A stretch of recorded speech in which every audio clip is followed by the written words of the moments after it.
কোডব্লকস এর project open করা অসাধারণ ইজি কাজ।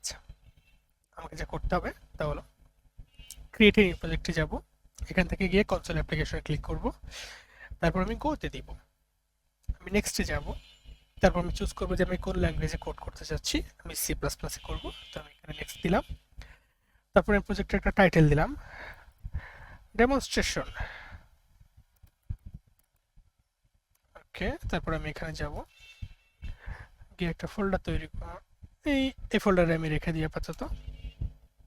তারপরে আমি নেক্সটে গেলাম, ফিনিশ করে দিলাম, আমার প্রজেক্ট ওপেন হয়ে গেছে। আমি এখানে প্লাস চিহ্নে ক্লিক করবো, তারপর মেইনের উপর ডাবল ক্লিক করব, আমার মেইন পার্ট ওপেন হয়ে যাবে। তারপর আমার যে কাজটুকু বাকি আছে সেটা হচ্ছে হেডার ফাইল তৈরি করা।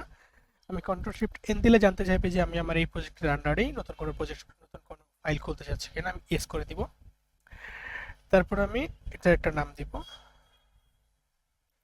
এটার নামটা হবে ডট এইচ ফাইলে, ডেমো ডট এইচ। আমি সেভ করলাম, ওকে করে দিলাম। এখন আমাকে এইখানে আমার আলাদা কোডটা করতে হবে এবং মেইন ফাংশনে কল করতে হবে।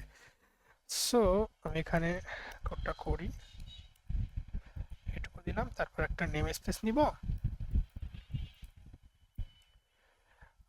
নেম স্পেস, ওকে, শুধু নেম থাকুক এটা। তারপর void print void cout hello guys। Code করা হয়ে গেছে, এখানে গিয়ে শুধু কল করতে হবে আমাকে। এই লাইনটা বাদ, আমাকে প্রথমে নেম স্পেস কল করতে হবে, তারপর আমাকে প্রিন্ট কল করতে হবে। কল হয়ে গেছে, জাস্ট প্রোগ্রামটা রান করলে ওকে নেম আসবে। আচ্ছা, আমার এখানে ডিক্লেয়ার করা হয়নি। এটা এই ফাইলটার টাইটেল কি ছিল? Demo dot H.